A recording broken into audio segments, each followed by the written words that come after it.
Hello students, welcome to DP Academy. Today we will see first chapter complex numbers of the mathematics part 2. अब complex numbers, अब ये number है, ठीक है। तो नंबर के बारे में हम जानते हैं, हमने क्लास 9th में रियल नंबर चैप्टर पढ़ा था। तो वो एक नंबर का टाइप है रियल नंबर्स। तो पहले नंबर्स के बारे में जानते हैं और बाद में आते हैं कॉम्प्लेक्स नंबर पर। तो नंबर्स हमें मालूम है, नंबर्स के दो टाइप्स होते हैं। फर्स्ट टाइप तो हमें मालूम है, फर्स्ट टाइप है real number.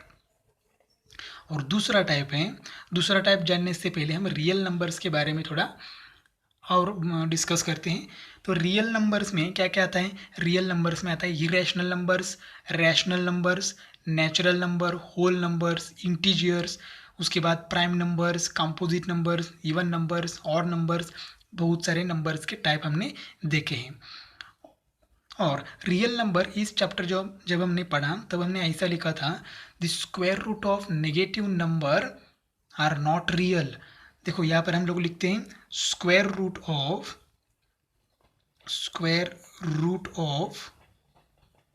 Negative number are not real. जब हम चैप्टर रियल नंबर्स पढ़ा उसमें से सर्ड पढ़ा हमने, ठीक है, बहुत सारी चीज़ें हमने पढ़ी थी। तो वहाँ पर हमने एक जगह लिखा था square root of negative number are not real. इसका मीनिंग क्या है? सपोज हमें स्क्वायर रूट कैलकुलेट करना है, लेकिन किस नंबर का? 16 का, ठीक है। ये पॉजिटिव नंबर है, 16 का स्क्वायर रूट तो हमें मालूम है क्या है, 4। या फिर अगर +4 या -4 लिखा तो भी चलेगा, क्योंकि +4 का स्क्वायर 16 और -4 का स्क्वायर भी 16 आता है। इसका मतलब 16 को दो स्क्वायर रूट्स हैं, एक +4 और दूसरा -4। ये तो हो गया पॉजिटिव नंबर का स्क्वायर रूट, वो तो रियल आता है, ठीक है। अब हमें स्क्वायर रूट निकालना है नेगेटिव नंबर का। देखते हैं क्या करना है, नेगेटिव नंबर का स्क्वायर रूट, ठीक है। रूट -16 इज इक्वल टू, अब ये हमने कहा था नॉट रियल, रियल नहीं था, ठीक है। तो कैसा था ये भी हमें देखना है। रियल नहीं था इसलिए हमने कैलकुलेट नहीं किया था, एज इट इज़ रखा था। लेकिन अब हम क्लास 11th में कॉम्प्लेक्स नंबर में हम इसका स्क्वायर रूट कैलकुलेट कर सकते हैं। क्लास 10 तक हम कैलकुलेट नहीं कर सकते थे, क्योंकि हमें सिर्फ नंबर्स का एक ही टाइप मालूम था, रियल नंबर, ठीक है। दूसरा टाइप अभी भी मालूम नहीं है। तो पहले ये कैलकुलेट करते हैं और उसके बाद उसको क्या कहते हैं हम देखते हैं। तो देखो, √16 को हम ऐसे लिख सकते हैं, 16 इंटू -1। -16 को हमने ऐसा लिखा 16 इंटू -1। अब ये स्क्वायर रूट दोनों को सेपरेट देते हैं, तो √16 इंटू √-1। अब √16 देखो, ये +16 का स्क्वायर रूट, तो +16 का स्क्वायर रूट हमें मालूम है +-4, या सिर्फ 4 लिखा तो भी चलेगा। तो हम लिखते हैं +-4, और ये जो √-1 है इसको हम लिखते हैं i, ठीक है। तो √-16 इज इक्वल टू क्या आ गया, +-4i, where i is equal to √-1। i की वैल्यू क्या होती है, √-1। अब ये देखो, -16 का स्क्वायर रूट क्या आ गया, +-4i। अब तक हमने कोई भी नंबर के साथ हमने i नहीं देखा था, ठीक है। तो ये i है, तो इसको कहते हैं इमेजिनरी नंबर। i का मतलब इमेजिनरी नंबर, ऐसे भी हम कह सकते हैं। तो 4i ये क्या है, इमेजिनरी नंबर। तो नंबर का दूसरा टाइप है इमेजिनरी नंबर। तो बेसिकली नंबर्स के दो टाइप्स होते हैं, real number and imaginary number. Real number तो हमें मालूम है, इमेजिनरी नंबर अब हमें पता चला। जिस नंबर के साथ आई होता है उसे हम कहते हैं imaginary number. For example, negative number का स्क्वायर रूट जब हम कैलकुलेट करेंगे तब हम क्या मिलेगा, हमारे रियल नंबर के साथ क्या मिलेगा, आई मिलेगा। और अगर रियल नंबर के साथ आई है, मतलब 4i, 5i, 6i, -3i, जो कुछ भी है, तो उसे हम कहेंगे इमेजिनरी नंबर। और आई क्या है, आई इज इक्वल टू √-1। इस आई को हम कहते हैं आई इज इक्वल टू, ये आई इंग्लिश अल्फ़ाबेट वाला आई नहीं है, ये ग्रीक या लैटिन वर्ड है, ठीक है। तो ये आई मतलब क्या है, आयोटा, IOTA। आई मतलब क्या है, आयोटा। ये इंग्लिश अल्फ़ाबेट नहीं है। तो आई की वैल्यू क्या है, रूट -1। तो हम अब कोई भी निगेटिव नंबर हो उसका स्क्वायर रूट कैलकुलेट कर सकते हैं, और जो नंबर आता है उसे हम कहते हैं इमेजिनरी नंबर। तो इमेजिनरी नंबर की डेफिनेशन क्या है? A number of the form b i where b belongs to R. R मतलब क्या है? Real numbers. बी क्या होना चाहिए? Real numbers. और बी की वैल्यू कभी भी जीरो नहीं होनी चाहिए, तो b is not equal to zero. And i is equal to root -1 is called as imaginary number. ये बी आई, बी मतलब क्या है? Real number. रियल नंबर के साथ अगर आई है तो उसे कहेंगे इमेजिनरी नंबर। फॉर एग्जाम्पल यहाँ पर है 4i, ठीक है, आई है, 4 रियल नंबर है और रियल नंबर के साथ आई है तो उसे हम कहेंगे इमेजिनरी नंबर। अगर सिर्फ 4 है या -4 है तो उसे हम रियल नंबर कहते हैं, और 4 के साथ आई आता है तो इमेजिनरी नंबर हो जाता है। अब देखते हैं कॉम्प्लेक्स नंबर की definition. A number of the form a plus ib where a and b belongs to r and I is equal to root -1 is called a complex number and it is denoted by z। अब देखो number किस form में होना चाहिए? a plus I B के form में होना चाहिए। a एंड b क्या है? रियल नंबर्स हैं, और यहाँ पर i है तो i की वैल्यू हमने देखी रूट -1, और ये जो कॉम्प्लेक्स नंबर है ये हम रिप्रेजेंट करते हैं z से। For example z is equal to, z का मतलब है complex number is equal to, किस फॉर्म में आता है? a plus I b. यहाँ पर आई बी लिखो, बी आई लिखो, कोई प्रॉब्लम नहीं है। अब अगर ये number a plus I B है तो उसे हम कहेंगे कॉम्प्लेक्स नंबर। अब यहाँ पर ये है तो ये क्या है? रियल नंबर, उसके साथ आई नहीं है तो उसे हम क्या कहेंगे? रियल नंबर या रियल पार्ट। एंड b के साथ आई है तो b क्या हो गया? इमेजिनरी नंबर, क्या? Imaginary part. देखो यहाँ पर हमने बी आई लिखा था, ठीक है, डेफिनेशन में इमेजिनरी नंबर के डेफिनेशन में बी आई, तो बी आई क्या है? इमेजिनरी नंबर या फिर इमेजिनरी पार्ट। तो यहाँ पर ये का मतलब है रियल पार्ट एंड बी का मतलब है इमेजिनरी पार्ट। अब रियल पार्ट को कैसे रिप्रेजेंट करते हैं ये भी देखते हैं। ये is called real part of Z. ये क्या है? रियल पार्ट ऑफ जेड मतलब कॉम्प्लेक्स नंबर, कॉम्प्लेक्स नंबर का रियल पार्ट है। And it is denoted bye, real part है तो उसे रिप्रेजेंट करते हैं आर ई मतलब रियल पार्ट ऑफ जेड मतलब आर ई ऑफ जेड, ऐसे रिप्रेजेंट करते हैं। और आर ऑफ जेड, आर मतलब रियल, पार्ट है किसका? जेड का मतलब कॉम्प्लेक्स नंबर का। तो ये रिप्रेजेंटेशन हमें याद रखना है। और ये बी है, बी क्या है? B is called imaginary part of z. Z मतलब कॉम्प्लेक्स नंबर, कॉम्प्लेक्स नंबर का वो इमेजिनरी पार्ट है। And it is denoted by imaginary का आई एम ऑफ जेड और आई ऑफ जेड, ये है उसका रिप्रेजेंटेशन। हर बार हम इमेजिनरी ये वर्ड नहीं लिखेंगे, हर बार हम रियल ये वर्ड नहीं लिखेंगे, आर ई लिखेंगे या फिर आर ऑफ जेड लिखेंगे, आई एम ऑफ जेड और आई ऑफ जेड लिखेंगे इमेजिनरी के लिए। तो ये है कॉम्प्लेक्स नंबर। अगर कॉम्प्लेक्स नंबर हम सेट के फॉर्म में अगर रिप्रेजेंट करना चाहते हैं तो भी लिख सकते हैं। कॉम्प्लेक्स नंबर रिप्रेजेंट करते हैं जेड से, तो जेड इज इक्वल टू, अब सेट करली ब्रैकेट में लिखते हैं तो इन करली ब्रैकेट कॉम्प्लेक्स नंबर क्या है? ये plus I B such that ये comma B, A and B क्या है? रियल नंबर्स, ये comma B belongs to real numbers. यहाँ पर आई क्या है? I is equal to root -1, बस इतना ही है। यहाँ पर देखो जेड क्या है? ए प्लस आई बी, इस फॉर्म में जेड आता है। सच दैट, ये स्लैश मतलब क्या है? सच दैट ये एंड बी क्या है? Real numbers. अगर देखो ये एंड बी रियल नंबर्स है लेकिन हम बी को क्या कहते हैं? इमेजिनरी पार्ट, क्योंकि बी के साथ क्या है? आई। यहाँ पर कंफ्यूज नहीं होना है, ये एंड बी रियल नंबर है तो बी को हम इमेजिनरी क्यों कहते हैं? तो बी के साथ क्या है? आई, आई मतलब इमेजिनरी नंबर या फिर आई मतलब आयोटा है, ठीक है। तो ये रियल पार्ट एंड बी क्या है? इमेजिनरी पार्ट, लेकिन बी एक्चुअली क्या है? नंबर है। हम एग्जाम्पल जब सॉल्व करेंगे तब देखेंगे। और यहाँ पर आई है तो आई क्या है? I is equal to root -1। अगर सेट के फॉर्म में है एमसीक्यू में आपको पूछा जा सकता है। अब देखते हैं 3 कंडीशंस। यहाँ पर 3 कंडीशंस हैं। तो फर्स्ट कंडीशन देखो क्या है? Complex number whose real part is 0। अब कॉम्प्लेक्स नंबर कौन सा है हमारे पास? Z is equal to A plus I B, ये रियल पार्ट है एंड बी इमेजिनरी पार्ट है।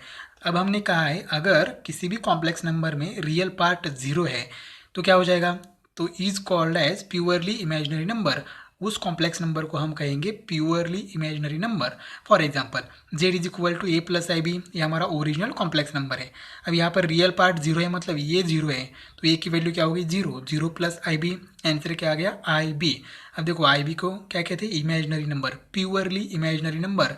z is equal to i B है, मतलब वहाँ पर रियल पार्ट एब्सेंट है, जीरो है, तो उसे हम कहेंगे प्योरली इमेजिनरी नंबर, क्योंकि सिर्फ इमेजिनरी नंबर वहाँ पर प्रेजेंट है, रियल नंबर एब्सेंट है। अब यहाँ पर दूसरी condition, complex number whose imaginary part is zero, imaginary part zero मतलब बी जीरो हो गया, तो देखो क्या आ गया, z is equal to A plus I zero, b की वैल्यू क्या हो गई जीरो, तो यहाँ पर क्या रह गया सिर्फ ये, तो ये क्या है रियल पार्ट, रियल नंबर, तो is called as real number. z को, उस कॉम्प्लेक्स नंबर को हम क्या कहेंगे, real numbers. Imaginary part absent है तो रियल नंबर या प्योरली रियल नंबर भी कह सकते हैं, और अगर रियल पार्ट जीरो है तो उसे कहेंगे प्योरली इमेजिनरी नंबर। और सपोज तीसरी कंडीशन है दोनों भी जीरो है, मतलब रियल पार्ट भी जीरो, इमेजिनरी पार्ट भी जीरो, तो ये क्या हो जाएगा, zero plus I zero is equal to zero ही हो जाएगा, तो उसे हम कहेंगे zero complex number. A complex number whose real and imaginary parts are zero is called zero complex numbers. For example 0 plus 0i, ये एंड बी की value क्या हो गई जीरो, तो उसे हम कहेंगे जीरो कॉम्प्लेक्स नंबर। तीन कंडीशन है, एक बार रियल पार्ट जीरो है तो उसे कहेंगे प्योरली इमेजिनरी नंबर, अगर रियल इमेजिनरी पार्ट जीरो है तो उसे कहेंगे प्योरली रियल नंबर, और दोनों भी जीरो है, रियल एंड इमेजिनरी पार्ट दोनों भी जीरो है, तो उसे कहेंगे जीरो कॉम्प्लेक्स नंबर। अब देखते हैं algebra of complex numbers. First है equality of two complex numbers.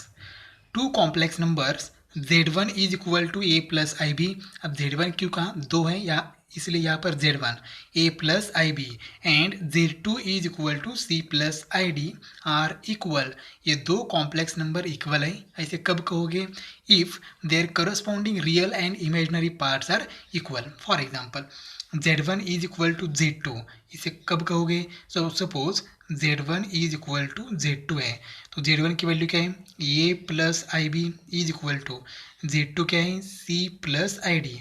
अब ये इक्वल कब कहोगे, if corresponding real and imaginary part, मतलब करस्पॉन्डिंग रियल पार्ट कौन सा है यहाँ पर, ये इज इक्वल टू ये, तो ये इज इक्वल टू क्या हो जाएगा c, एंड यहाँ पर इमेजिनरी नंबर कौन सा है b, यहाँ पर कौन सा है d, तो b is equal to d, b is equal to d, मतलब करस्पॉन्डिंग रियल पार्ट इक्वल होंगे and corresponding imaginary part equal होंगे, तो उसे हम कहेंगे इक्वेलिटी या दो कॉम्प्लेक्स नंबर इक्वल है। फॉर एग्जाम्पल एक एग्जाम्पल लेते हैं, सपोज एक कॉम्प्लेक्स नंबर है x plus I Y is equal to two plus three I, ठीक है, तो यहाँ पर क्वेश्चन आता है find the value of x and y, तो x की वैल्यू क्या हो जाएगी, x क्या है रियल पार्ट, यहाँ पर 2 क्या है रियल पार्ट, और दोनों क्या है इक्वल है, तो यहाँ पर x की वैल्यू क्या हो जाएगी, x is equal to 2 and imaginary part y, और यहाँ का imaginary part 3, y is equal to 3, तो y की वैल्यू क्या हो जाएगी 3, तो इसे हम कहेंगे ये दोनों कॉम्प्लेक्स नंबर क्या है इक्वल है। नेक्स्ट है conjugate of complex number. The conjugate of complex number z is equal to a plus ib is defined as a minus ib and it is denoted by z bar. Suppose हमारे पास एक complex number है z is equal to a plus ib, अब conjugate किसे कहेंगे, तो ये plus आई b एक कॉम्प्लेक्स नंबर है, तो ये minus i b is called as conjugate of complex number. क्या किया हमने, देखो रियल पार्ट प्लस ये है तो प्लस ये यहाँ पर प्रेजेंट है, तो यहाँ पर आई बी, तो यहाँ पर आई बी मतलब इमेजिनरी पार्ट है, तो चेंज कहाँ पर हुआ है, यहाँ पर साइन प्लस है, यहाँ पर क्या हो गया माइनस, मतलब इमेजिनरी पार्ट का साइन चेंज करना है कंजुगेट में। अगर कॉम्प्लेक्स नंबर हमारे पास original a plus I B है तो इसमें इमेजिनरी पार्ट का साइन चेंज कर लो, हमें मिलेगा कंजुगेट ऑफ कॉम्प्लेक्स नंबर, उस कॉम्प्लेक्स नंबर का कंजुगेट। और कॉम्प्लेक्स नंबर रिप्रेजेंट करते हैं z से, conjugate of complex number represent करते हैं z बार। ये कंसेप्ट बहुत ही इंपॉर्टेंट है क्योंकि पूरे चैप्टर में ये कंसेप्ट हमें बार बार हमें यूज होगा इस कंसेप्ट का। तो देखो z is equal to a plus I B है, तो z bar is equal to क्या है, ये minus i b. For example suppose z is equal to 2 + 3i है, तो z बार क्या हो जाएगा इसका, z bar is equal to 2 - 3i। सिर्फ यहाँ पर इमेजनरी टर्म का साइन चेंज करना है। और अगर z ऐसा होता 2 - 3i, तो यहाँ पर माइनस की जगह क्या आता प्लस। इमेजनरी नंबर का जो कुछ भी साइन है कॉम्प्लेक्स नंबर में उसका अपोजिट साइन देना है, प्लस है तो माइनस, माइनस है तो प्लस। नेक्स्ट है addition of complex numbers. Suppose हमारे पास दो कॉम्प्लेक्स नंबर्स हैं, z1 is equal to a plus I b and second number है z2 is equal to c plus I d. अब दोनों का क्या करना है एडिशन, तो z1 plus z2 is equal to z1 क्या है a plus I b plus z2 क्या है c प्लस आई डी। अब यहाँ पर एडिशन करते समय ध्यान रखना है रियल पार्ट का एडिशन रियल पार्ट के साथ होगा, मतलब यहाँ पर ये एंड सी रियल पार्ट है तो उनकी एडिशन हो जाएगी a प्लस सी। और यहाँ पर देखो ये इमेजिनरी पार्ट है, ये भी इमेजिनरी पार्ट है, तो यहाँ से i कॉमन निकाल सकते हैं, प्लस i कॉमन निकलने के बाद यहाँ क्या रहेगा b प्लस डी।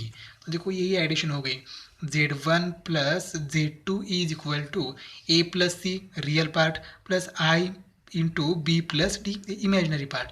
दो कॉम्प्लेक्स नंबर के एडिशन कॉम्प्लेक्स नंबर ही आना चाहिए, तो ये प्लस सी यहाँ पर नंबर नहीं है इसलिए एडिशन नहीं हो रही है, तो ये प्लस सी मतलब real part and real part के एडिशन और यहाँ पर इमेजनरी पार्ट की एडिशन, बस ऐसे ही करना है। For example z1 is equal to 2 + 3i and z2 is equal to 3 + 5i। कुछ भी नंबर ले सकते हैं यहाँ पर, तो z1 plus z2 is equal to z1 क्या है 2 + 3i, बीच का plus as it is, z2 क्या है 3 + 5i। अब एडिशन करते समय 2 + 3i 5i नहीं होगा, ठीक है। यहाँ पर हमने एडिशन देखी है वेरिएबल सेम होना चाहिए, तो यहाँ वेरिएबल आई है यहाँ पर आई नहीं है, तो 2 एंड 3i की एडिशन कभी नहीं होगी। 2 रियल पार्ट है तो यहाँ का रियल पार्ट क्या है 3, तो 2 + 3 होगा 5 और 3i + 5i क्या हो जाएगा प्लस 8i या i8 कैसे भी लिखो। तो दो कॉम्प्लेक्स नंबर की एडिशन क्या आ गई कॉम्प्लेक्स नंबर 5 + 8i। नेक्स्ट है सब्ट्रैक्शन ऑफ कॉम्प्लेक्स नंबर्स। जैसे एडिशन किया वैसे ही सब्ट्रैक्शन करेंगे। तो देखो यहाँ पर z1 is equal to a plus I b and z2 is equal to c plus I D, तो z1 minus z2 is equal to, अब z1 क्या है a plus I B minus z2 क्या है c प्लस आई डी, तो यहाँ पर bracket करना है। अब ये माइनस साइन ब्रैकेट में भेज दो अंदर, तो क्या हो जाएगा दोनों का साइन चेंज हो जाएगा, तो ये प्लस आई बी माइनस सी माइनस आई डी। अब यहाँ पर सब्ट्रैक्शन करते समय भी रियल नंबर की सब्ट्रैक्शन होगी एंड इमेजिनरी नंबर की सब्ट्रैक्शन होगी, ठीक है। तो यहाँ पर देखो ये रियल है और यहाँ पर सी रियल है, तो दोनों की सब्ट्रैक्शन हो जाएगी a माइनस सी। यहाँ पर आई बी है यहाँ पर आई डी है, तो यहाँ पर प्लस आई कॉमन निकालते हैं, तो यहाँ पर रहेगा b और यहाँ रहेगा माइनस डी। तो देखो ये z1 एंड z2 की क्या हो गई subtraction, a minus c plus I into b minus d. ये रियल पार्ट है और इस नंबर के साथ i है तो ये इमेजिनरी पार्ट है, तो दो कॉम्प्लेक्स नंबर की सब्ट्रैक्शन क्या आएगी complex number. For example z1 is equal to 2 + 3i and z2 is equal to 3 + 5i। अब ये दोनों नंबर की क्या करनी है सब्ट्रैक्शन, कॉम्प्लेक्स नंबर है ये, तो z1 क्या है 2 + 3i माइनस z2 क्या है 3 + 5i। अब यहाँ पर क्या करेंगे माइनस साइन ब्रैकेट में भेज देंगे, तो ये हो जाएगा 2 + 3i माइनस 3 माइनस 5i। अब यहाँ पर रियल पार्ट की सब्ट्रैक्शन 2 - 3, यहाँ पर 2 रियल पार्ट है और यहाँ पर -3 रियल पार्ट है, तो 2 - 3 आंसर क्या आएगा -1 और 3i माइनस 5i आंसर आएगा -2i। तो z1 minus z2 is equal to -1 - 2i। तो देखो ये -1 रियल पार्ट है एंड -2 इमेजिनरी पार्ट है। नेक्स्ट है स्केलर मल्टीप्लिकेशन। अब स्केलर मल्टीप्लिकेशन क्या है, तो सपोज हमारे पास एक z है, z is equal to a plus I b, और इस कॉम्प्लेक्स नंबर को हम एक नंबर से मल्टीप्लाई कर सकते हैं। स्केलर मतलब एक किसी भी नंबर से मल्टीप्लाई करना है, कोई भी रियल नंबर हो, तो suppose k is real number, तो k into z is equal to k into a plus I b. और अगर के से मल्टीप्लाई किया ब्रैकेट में तो के जेड इज इक्वल टू के ए प्लस आई इंटू के बी। तो ये मल्टीप्लाई कर सकते हैं, लेकिन मल्टीप्लाई करते समय दोनों साइड करना है। फॉर एग्जाम्पल हमारे पास जेड है, z is equal to 2 plus 3i। अब हमें कोई भी एक स्केलर नंबर लेना है, चाहे वो प्लस हो माइनस हो, ठीक है। तो हमने लिया नंबर 3 से दोनों साइड को मल्टीप्लाई करना है। तो 3 into z is equal to 3 into 2 plus 3i। अब यहाँ पर 3 से ब्रैकेट में मल्टीप्लाई करते हैं तो 3z इज इक्वल टू क्या हो जाएगा यहाँ पर 6 प्लस 9i। तो इसका मतलब क्या है, इसका मतलब कोई भी कॉम्प्लेक्स नंबर हो हम उसे मल्टीप्लाई कर सकते हैं किसी भी नंबर से। सपोज हमारे पास z है, z इज इक्वल टू ये प्लस आई बी, और अगर हमने 0 से मल्टीप्लाई कर दिया तो क्या हो जाएगा 0 into z is equal to 0 into ये प्लस आई बी। अब हमें मालूम है अगर कोई भी नंबर को 0 से मल्टीप्लाई कर दिया तो आंसर क्या आएगा 0। तो 0 into z is equal to क्या हो जाएगा 0। नेक्स्ट है multiplication of complex numbers. Suppose हमारे पास दो कॉम्प्लेक्स नंबर हैं, z1 is equal to A plus I b and z2 is equal to c plus I d. अब दोनों का मल्टीप्लिकेशन हम रिप्रेजेंट करेंगे z1 into z2 is equal to, अब z1 क्या है ये प्लस आई बी इंटू z2 क्या है सी प्लस आई डी। अब दोनों का मल्टीप्लिकेशन जैसे हम ब्रैकेट में मल्टीप्लाई करते हैं वैसे ही यहाँ पर मल्टीप्लाई करेंगे। तो ये से c प्लस आई डी को मल्टीप्लाई करेंगे तो ये इंटू सी क्या हो जाएगा ये c प्लस ये इंटू आई डी क्या हो जाएगा आई इंटू ए डी या ए डी आई, कैसे भी लिखो। आई बी इंटू सी क्या हो जाएगा आई इंटू बी सी प्लस यहाँ पर आई बी इंटू आई डी, तो बी इंटू डी तो ये हो जाएगा बी डी, और यहाँ पर i इंटू आई क्या हो जाएगा आई स्क्वायर। अब यहाँ पर वैल्यू पुट करते हैं ये c प्लस यहाँ पर देखो ये कॉमन आई कॉमन निकाल सकते हैं यहाँ पर। तो अगर हमने आई कॉमन निकाला तो यहाँ रहेगा ये डी प्लस यहाँ रहेगा b c plus B D into, अब आई स्क्वायर की वैल्यू हमें मालूम है, आई स्क्वायर की वैल्यू क्या है -1। कैसे आ गई यहाँ पर आगे लिखते हैं i इज इक्वल टू हमें क्या मालूम है √-1, तो यहाँ पर स्क्वायर कर लो दोनों साइड का तो आई स्क्वायर इज इक्वल टू क्या आएगा -1। तो ये वैल्यू हमें याद रखनी है आई स्क्वायर इज इक्वल टू -1, जहाँ पर आई स्क्वायर होगा वहाँ पर हम -1 पुट करेंगे। Therefore z1 into z2 is equal to ये क्या हो जाएगा देखो ये c प्लस आई इंटू ये डी प्लस बी सी, यहाँ पर -1 into plus B d, answer क्या आएगा बी डी। अब ये बी डी में आई नहीं है, ठीक है, आई नहीं है इसका मतलब ये रियल नंबर हो गया। यहाँ पर ये सी आई नहीं है इसका मतलब ये भी रियल नंबर हो गया। तो दोनों रियल को एक साथ लिखते हैं तो z1 into z2 is equal to ये हो जाएगा ए सी माइनस बी डी प्लस आई इंटू ये डी प्लस बी सी। ये हो गया रियल पार्ट और ये हो गया इमेजिनरी पार्ट। तो दोनों कॉम्प्लेक्स नंबर के मल्टीप्लिकेशन भी क्या आएगा कॉम्प्लेक्स नंबर ही आएगा। For example z1 is equal to 2 plus 3i and z2 is equal to 3 plus 5i। अब दोनों की क्या किया हमने मल्टीप्लिकेशन, दोनों ब्रैकेट का मल्टीप्लिकेशन करते हैं तो 2 इंटू 3 क्या हो जाएगा 6 प्लस 2 इंटू 5i, आंसर क्या आएगा 10i plus 3i into 3, answer क्या आएगा 9i, 3i प्लस 5i तो ये हो जाएगा प्लस 15i स्क्वायर, ठीक है। अब यहाँ पर आई स्क्वायर की वैल्यू पुट करते हैं तो 6 प्लस यहाँ से यहाँ पर एडिशन होगी 10i plus 9i, variable same है और दोनों भी इमेजिनरी है तो यहाँ पर एडिशन हो जाएगी 19i plus 15 into I square की वैल्यू क्या है -1, I square is equal to -1, आई की वैल्यू -1, दोनों का स्क्वायर किया दोनों साइड का तो आई स्क्वायर इज इक्वल टू -1। अब यहाँ पर 6 प्लस 9i माइनस 15, दोनों का मल्टीप्लिकेशन -15, तो 6 माइनस 15 आंसर क्या आएगा, आंसर आएगा -9 प्लस 9i, ये हो गया z1 इंटू z2। इसका मतलब दो कॉम्प्लेक्स नंबर का मल्टीप्लिकेशन कॉम्प्लेक्स नंबर आ गया और इस नंबर में रियल पार्ट कौन सा है -9 एंड इमेजिनरी पार्ट क्या है +9। अब करते हैं division. Z1 is equal to A plus I b and Z2 is equal to c plus I d. दोनों नंबर की करते हैं division. Z1 upon Z2 is equal to A plus I B divided by C plus I d. अब देखो division तो ऐसे नहीं कर सकते हम लोग, तो हम क्या करेंगे, नॉर्मल कंडीशन में भी हम क्या करते हैं, A plus I B divided by C plus I D into, अब देखो यहाँ पर क्या करेंगे, रैशनलाइजेशन ऑफ डिनोमिनेटर। तो यहाँ पर डिनोमिनेटर क्या है, सी प्लस आई डी, तो रैशनलाइजेशन मतलब क्या करना है, C minus I D divided by C minus I D. इसका मतलब हमने क्या किया यहाँ पर, रैशनलाइजेशन ऑफ डिनोमिनेटर।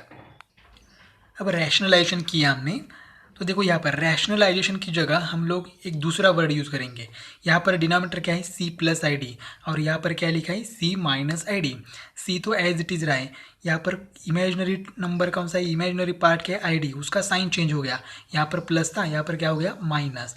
तो अगर इमेजिनरी नंबर का साइन चेंज हो जाता है किसी भी कॉम्प्लेक्स नंबर में, तो उसे हम कहते हैं कॉन्जुगेट ऑफ कॉम्प्लेक्स नंबर। हमने देखा अभी थोड़ी देर पहले, सी प्लस आई डी ये कॉम्प्लेक्स नंबर है, तो सी माइनस आई डी उस कॉम्प्लेक्स नंबर का क्या है, कॉम्प्लेक्स कंजुगेट। ठीक है, तो हमने डिनोमिनेटर का जो कुछ भी नंबर है कॉम्प्लेक्स नंबर, उसका कंजुगेट लिया और उससे मल्टीप्लाई डिवाइड किया। अब यहाँ पर करते हैं मल्टीप्लिकेशन। अब मल्टीप्लाई करना है तो ये क्या हो जाएगा, देखो ये इंटू सी, मैं सीधा मल्टीप्लाई करता हूँ, ये इंटू सी क्या हो जाएगा, ये सी, ये इंटू माइनस आई डी माइनस ये डी आई, यहाँ पर प्लस आई बी इंटू सी क्या हो जाएगा, plus B C I B minus I D. ठीक है, I B into minus I D, तो आंसर आएगा minus B D I square divided by, यहाँ पर देखो A plus B into A minus B, A का मतलब सी एंड बी का मतलब आई डी, तो यहाँ पर ए plus B into A minus B का फॉर्मूला अप्लाई कर सकते हैं। तो फॉर्मूला क्या होता है, ए स्क्वायर माइनस बी स्क्वायर, ए मतलब सी, तो ये हो जाएगा सी स्क्वायर माइनस बी क्या है, आई डी, तो आई डी का स्क्वायर। अब यहाँ पर इज इक्वल टू ये सी एज इट इज़, यहाँ पर देखो प्लस आई कॉमन निकाल सकते हैं यहाँ पर, तो यहाँ पर प्लस आई कॉमन निकालते हैं, तो यहाँ रहेगा बी सी, पहले प्लस लिखते हैं, और यहाँ रहेगा माइनस माइनस ए डी या D A, minus B D into I square की वैल्यू क्या है, -1 डिवाइडेड बाय, यहाँ पर C square as it is minus, यहाँ पर क्या हो जाएगा, D square into I square.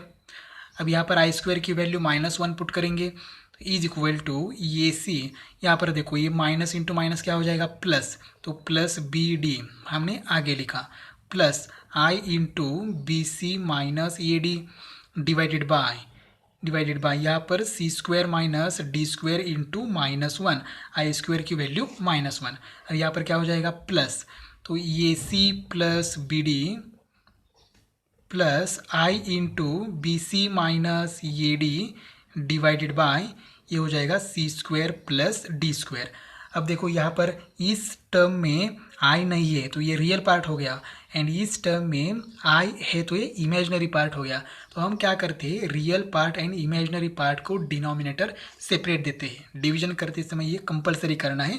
तो देखो क्या हो गया यहाँ पर, ये सी plus B D divided by C square plus D square, ये हो गया रियल पार्ट, प्लस आई इंटू यहाँ पर न्यूमरेटर क्या है, B C minus A D divided by C square plus D square. देखो real part plus imaginary part, ये है complex number Z1 upon Z2। दो कॉम्प्लेक्स नंबर की डिवीजन क्या आएगी, कॉम्प्लेक्स नंबर ही आएगी। तो ये है रियल पार्ट और ये है इमेजिनरी पार्ट। नेक्स्ट पार्ट है पावर्स ऑफ आई। आई मतलब इमेजिनरी नंबर, या आई मतलब हम कहेंगे आयोटा। तो आयोटा की वैल्यू हमें मालूम है, आई इज इक्वल टू क्या है, √-1। अब यहाँ पर क्या करते हैं, आई का स्क्वायर करते हैं, तो आई स्क्वायर इज इक्वल टू ये -1, √-1 का स्क्वायर करने के बाद स्क्वायर रूट कैंसिल हो जाएगा, रहेगा -1। अब आई क्यूब की वैल्यू कैलकुलेट करते हैं, i cube is equal to, i cube को हम ऐसे लिख सकते हैं, आई स्क्वायर इंटू आई।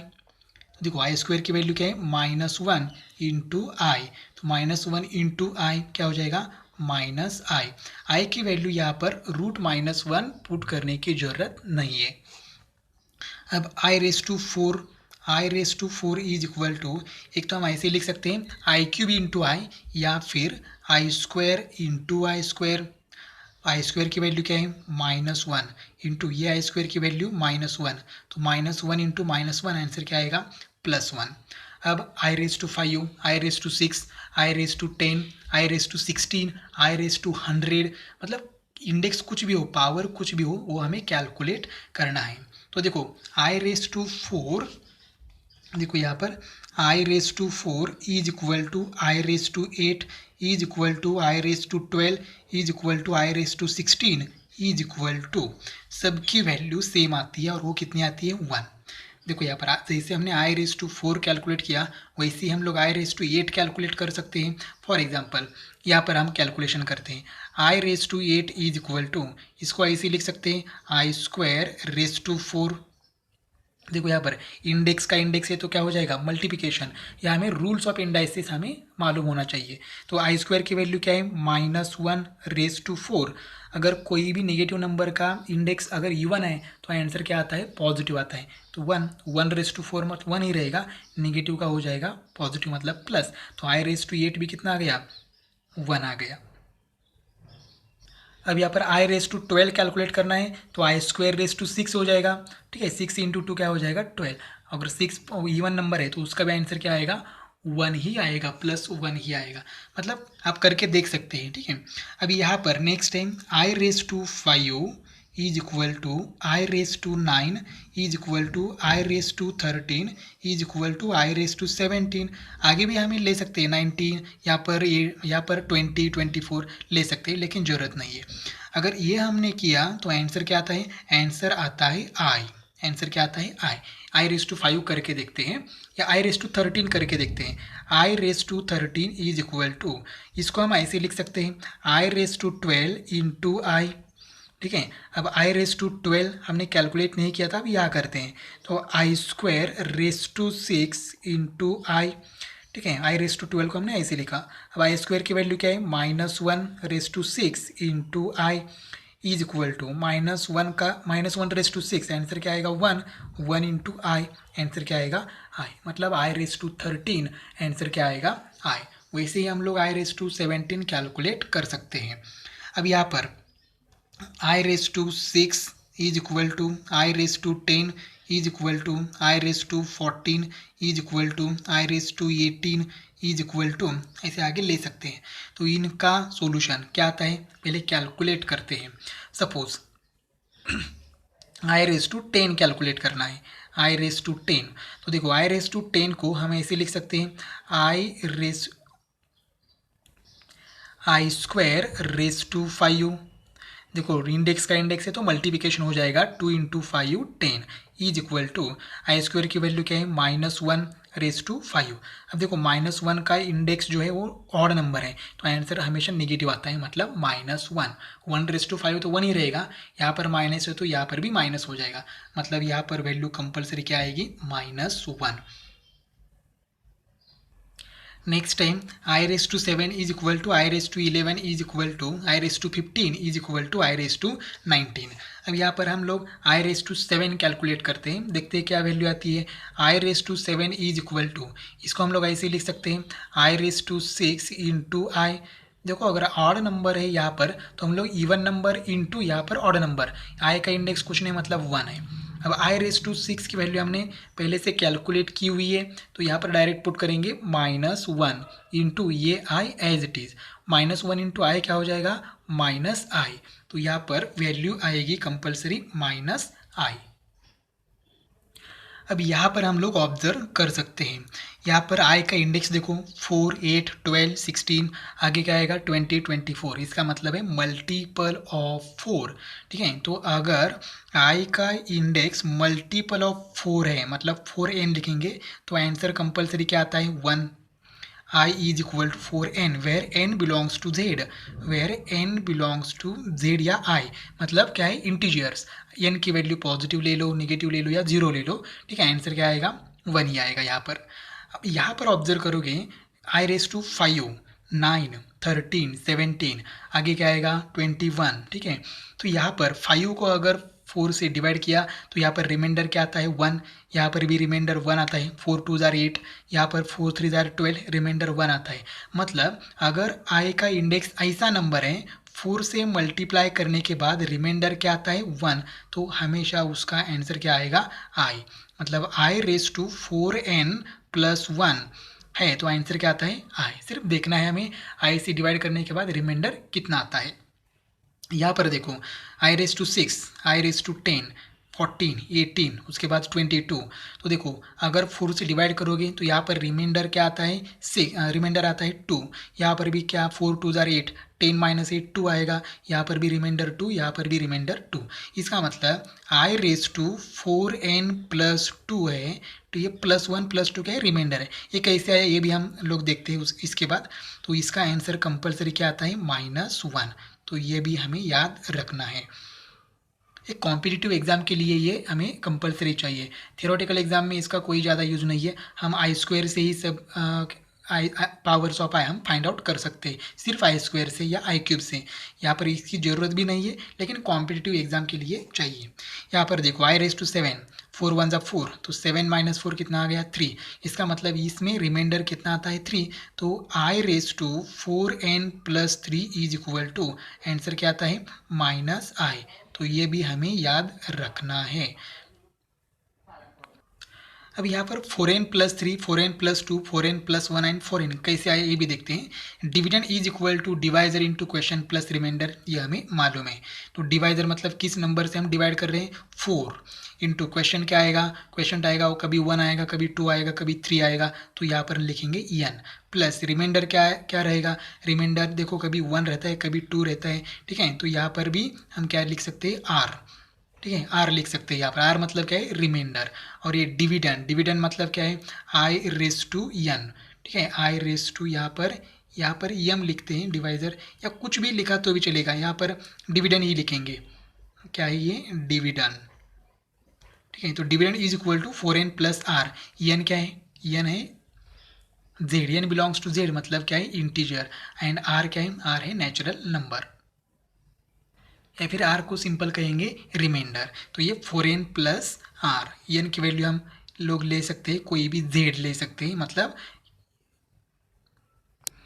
इंटीजर्स ले सकते हैं। तो इस तरह से एक्सरसाइज 1.1 के लिए जो कुछ भी थियोरेटिकल पार्ट चाहिए था वो हमने यहाँ पर कंप्लीट किया है। नेक्स्ट वीडियो में हम एक्सरसाइज 1.1 देखेंगे।